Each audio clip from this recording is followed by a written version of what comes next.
Hey guys, welcome back to the channel, Jazz Guitar Lessons. In this episode, it's going to be pretty off the cuff, just, me talking to you, a bit of tough love around the edges about a topic that's really dear to my heart, that when I speak about, I have a lot of energy for, and I would frankly say sometimes I'm pissed at it, and it's not clickbait, it's something I want to discuss, that I have discussed again, that's probably the crux, like something so primordial with learning anything, but specifically here learning jazz and guitar, that it's hidden in plain sight. So we'll talk about this today. I'll give you specific steps, 3 main things that I think you should be able to do by the end of this video, no kidding, that can have a drastic impact. And I'll show you also how I do it with my students in the coaching program. So let's get going.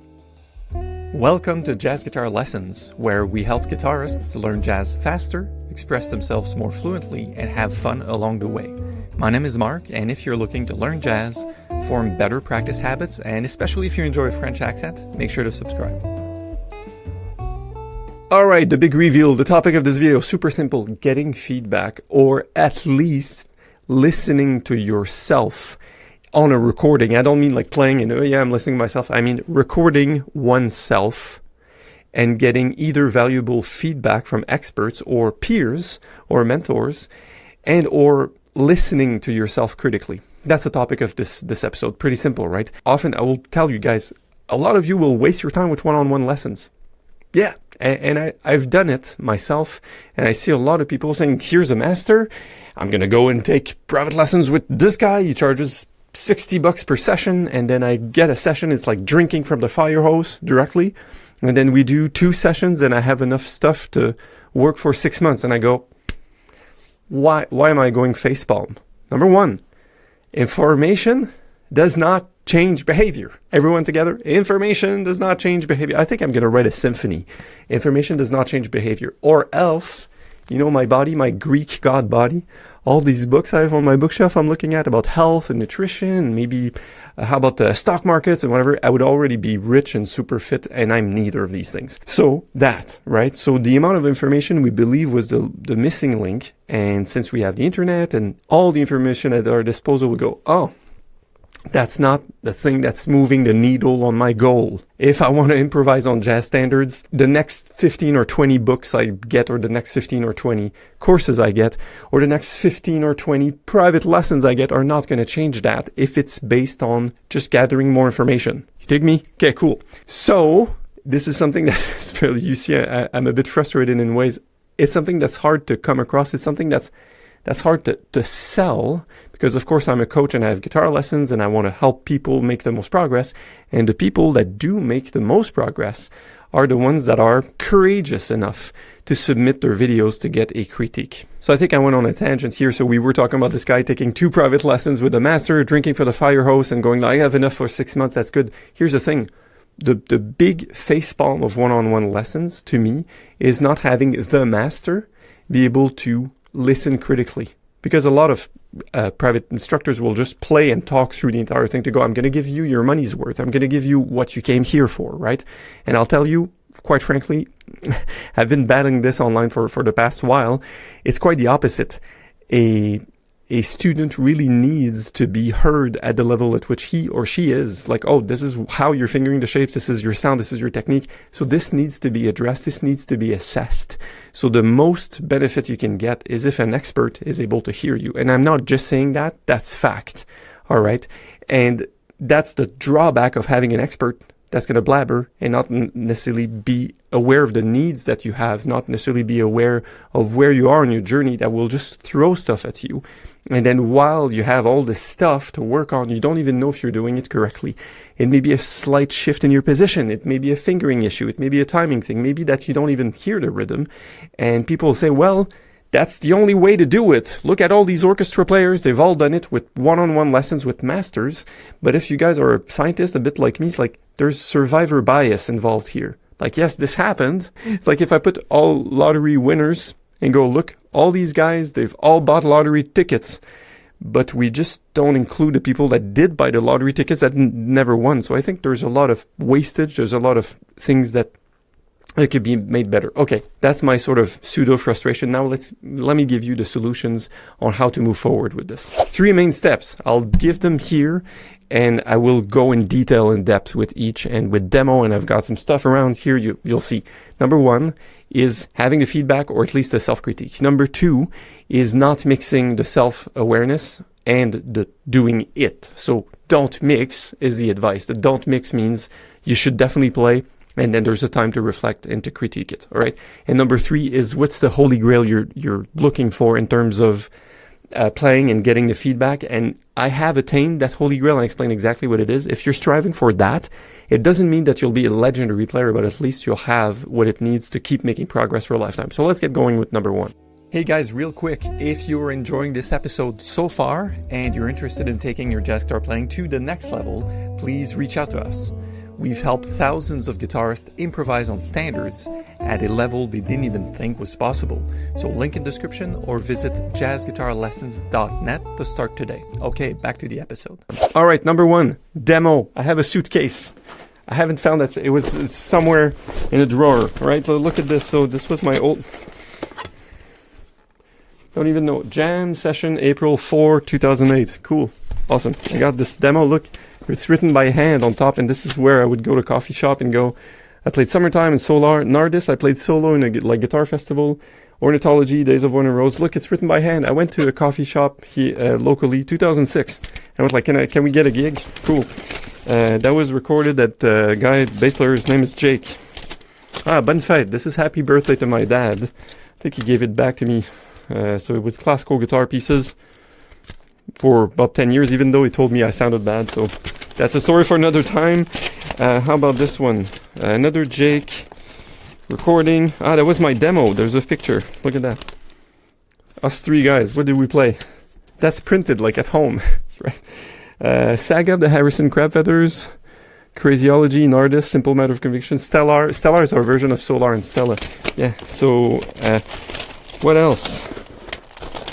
Jam, University of Montreal, 2009. Baby Steps, Bemsha Swing, Be Beyond, Bemsha Swing, Take the Coltrane. So that was just a jam. So you see, for me, so that's just like bootleg stuff. So jams with friends, practice sessions. I did record an EP in 2011. You can see my artist website. It's called The Time It Took. There's 5 songs. Guys that played on this are amazing. Alan and Marcin. Thanks, guys. So there's that, and also I have a full-length record that I did in 2018. So all that to tell you, as a teenager, I would literally take that tape deck. You know, the one with 2 tapes? I was 14, and I just press record, and I would play Sweet Dreams or Led Zeppelin songs, or I learned some AC/DC riffs, and I would play it back. I was a fan of, what's her name? Pat Benatar, right? So I would just like learn these things and then listen and go, interesting. I didn't even know, but I was doing this not very consciously, but I knew it was important to play and then assess myself. So I've always done this. So number 1, that's my history of self-critique and listening to myself. This beats by 1,000 miles just playing and not having any external idea how I sound, okay? Number 2, I've already told you in my frustrated introduction, this is a really hard to sell concept, especially when I tell guys on my coaching calls, guys, you got to submit videos of your playing. And they go like, why? It's embarrassing. I'm ashamed. I don't think I sound good enough. Exactly.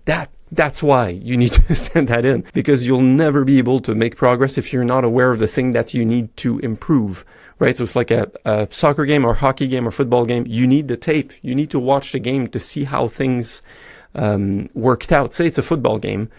There's a perspective from the top, from the audience, that you're never going to get if you're a player on the field. You'll never be able to see all that. So that's one of the reasons we do it. And just some screenshots here on the screen. For a while, one of my mentors has been compiling the data on how many video submissions we have each month. So some are very short, like an etude, like 45 seconds. Some are full recitals. But you can see on the screen that we are tackling that data because it matters.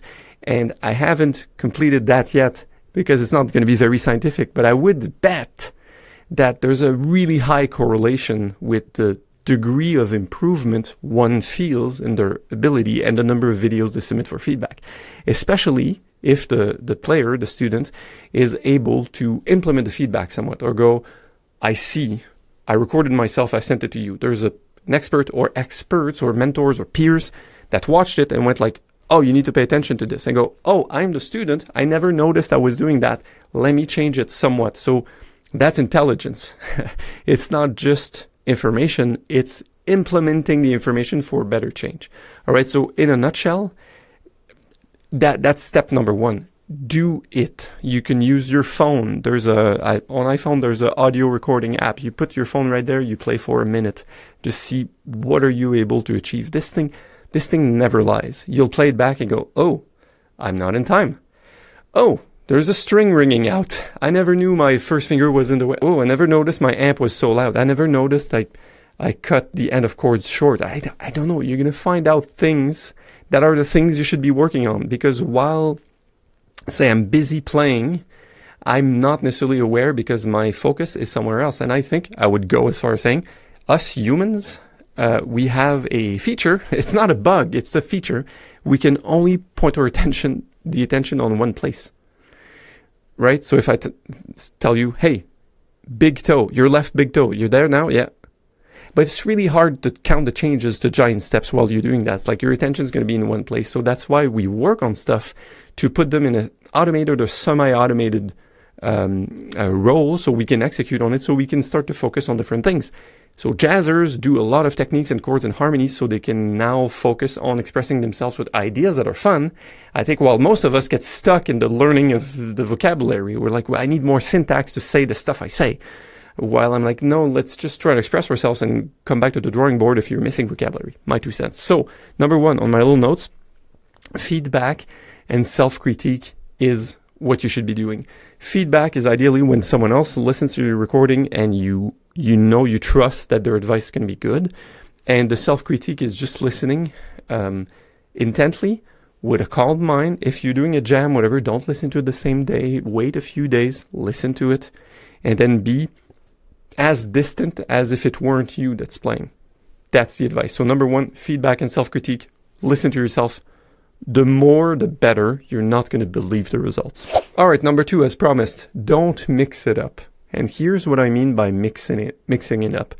The problem will be that I will say because we all do it. I'll use I statements.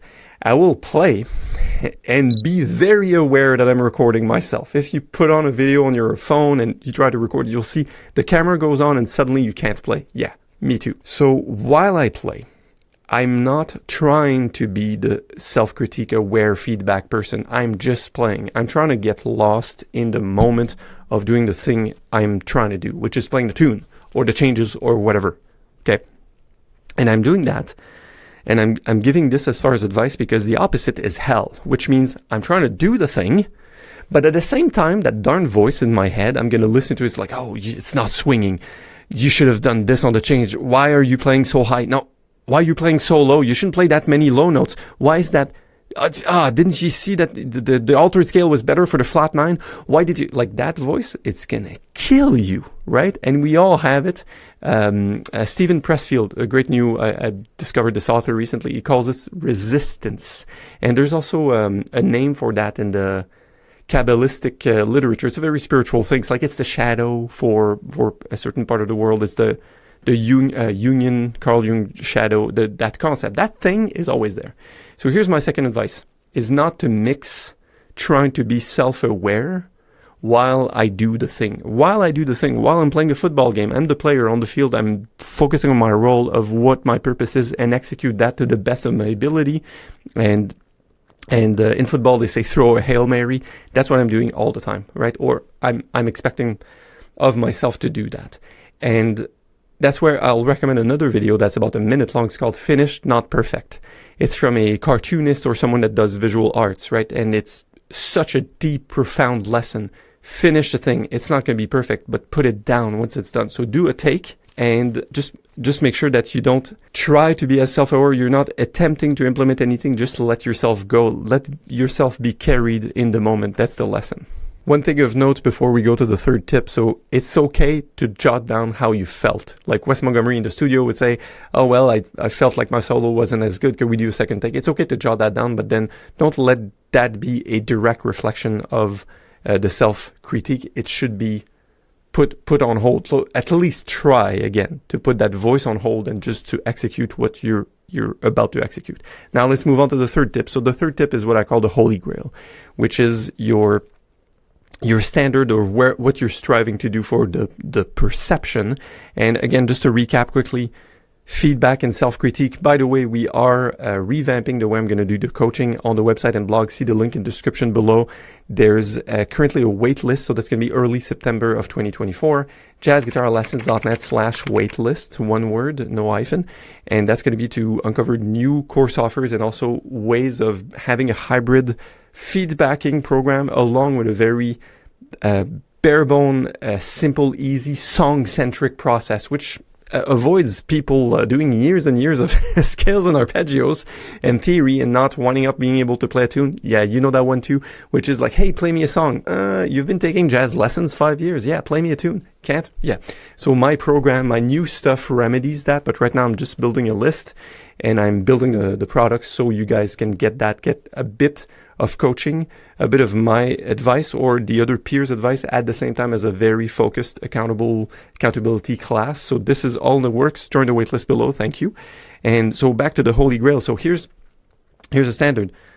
You get feedback and you get used to listening to yourself, which is going to be horrible at first, as I've done with my tape deck as a kid, where, you could record on top of another tape, or you could record FM radio playing. Yeah, I've done plenty of that. And then don't try to be the self-aware person. Don't mix the self-aware. Just play, and then listen to yourself. And number 3, what you're striving to do with the Holy Grail is to completely match what it sounded like while you were playing with what it actually sounds like when you're watching the recording, or listening to yourself. When those two things merge, which they've done for me, it's fantastic. And when I'm saying this, it's not like boasting or not like bragging. It doesn't mean that you're at the end of the road musically or that you can't get any better. But for me, when I play and I record myself, and I record it, watch it later, I remember, I'm like, oh yeah, that was the second course of Girlfriend Ipanema. I've done this with the scale and this with the arpeggio, whatever. There's no surprise. So it means that my awareness of the during and my awareness of the recording is the same. Well, what you'll notice over time is you'll record yourself, and that's one end of the spectrum. You may not be far off the end of the spectrum, but you're here and you listen to yourself, and most of it you're like, oh yeah, that's how I played. And then surprise, I didn't know I played that chord this loud. I didn't know it, right? So the recording uncovers these areas. So the great thing about being less and less caught up with the technique and less caught up with that darn voice in my head and less caught up with whatever other musicians or if the bartender is cute or whatever, the more aware I am during the playing becomes almost like a meditation, so that when I listen back, there's no surprises. For me right now, I have it. There's no surprises. I did 4 or 5 gigs in the past, say 7 or 8 weeks, and all the recordings, I'm like, yeah, that's... I knew how good or how bad it sounded. I just knew because I was there while doing it and I wasn't preoccupied with other things. It will not be your case as first, because the recording will uncover all these beautiful things that you were not aware of, and guess what you're going to work on in your playing to become a better player. Yeah. 20 minutes to tell you guys that. Exactly. The stuff that comes up is your syllabus now. And your syllabus is going to be different than my syllabus and everyone else. Although we play the same tunes, we know the same vocabulary, we know the same arpeggios and songs, the stuff we love is all there. Okay, so just one tiny experience I have to share with you. There's an event in my last gig, actually, where I listened to the recording and my awareness during is slightly different from the recorded awareness. And I'm not making up excuses or BS, but I'll tell you what happened. I'm playing a blues, and it's just a bass player and another guitarist accompanying me. And clearly, the guitarist and I were not in the same place. So I'm improvising. I'm taking a solo, but he probably fudged a beat or 2 beats. Like, he's a bit behind. So I purposely blocked him off from my hearing, and I just followed the bass player because I know me and the bass, we are in the same place in the form, and it's just a blues in B flat, and I know the other guitar is going to catch up eventually. He's going to go, got lost. So at that time, when I listened to the recording, I'm like, it's interesting to hear me and bass totally go for it. And then this guy being sort of in a limbo. And the mix is pretty interesting because it's like you didn't expect these hits or these chords to be in this place, but it's like pretty cool. So I'm like, I could not have been aware of that because I was so intently focused on the bass player. But that's again the feature of the human consciousness. Like I could only focus on my things. I was focusing on myself and listening to the bass player. And I'll leave you with wise words again. If you're interested in more coaching, I do these videos for, of course, promotional stuff, marketing stuff. It's very difficult to teach these kinds of concepts. You know, this has been the bane of my existence since 2009. But it is a fascinating world. Just learning how to learn is sort of my jam. And if you're interested in finding out more, just join the waitlist before we release our new materials in later this year, probably late September, October, November, depending on when I finish. That said, the last anecdote is, I believe it's either Pat Metheny or Herbie Hancock that said, there's a point where you can have different perspectives on hearing yourself. And I'm going to miss that quote, but it's probably something along the lines of, I hear myself as myself, then I hear myself sound from within the band. So I hear guitar, say, from the perspective of how the other guys in the band hear me, and then I can go even further back in my awareness and be aware of how I sound from the standpoint of the audience listening to me playing in a band. And then you can play with that. It's just a thought experiment, or it's a figure of speech, but there's value in hearing these different layers. It sounds the same. The mix is the same. The song is the same. The scales are the same. Like everything is the same thing. The nuance, everything's the same, but where the attention is put, it feels a slightly bit different. So the best players in the world, the Herbies and the Pat Methenys, of course, they sound awesome regardless of where you listen to them from. So it's a great little paradox, because you may play with a group, and if we isolate your part like this, perfect, you're doing a great job, you're in time, you're playing all the chords, whatever. And if you zoom out, like, yes, but your part in this, maybe your comping was too heavy for the sax solo. Or maybe you don't feel it when just listening to yourself, but when we scroll back, you're like, oh, you're just a bit behind. You know, you dropped a beat or something. You added a beat to the bar, you dropped a beat. You're behind, or you're rushing. Or you're way more busy than what the singer needs. Or the drummer's way too loud for you, right? Or, you know, all these things you can only be aware of when you sort of take a step back, but an auditory step back and not like a physical step back, although both would work. On that note, that's it. I'm Mark from Jazz Guitar Lessons. Please like and subscribe if you enjoyed this content. Let me know if you have any questions, and I'll see you in the next episode. Take care. Bye.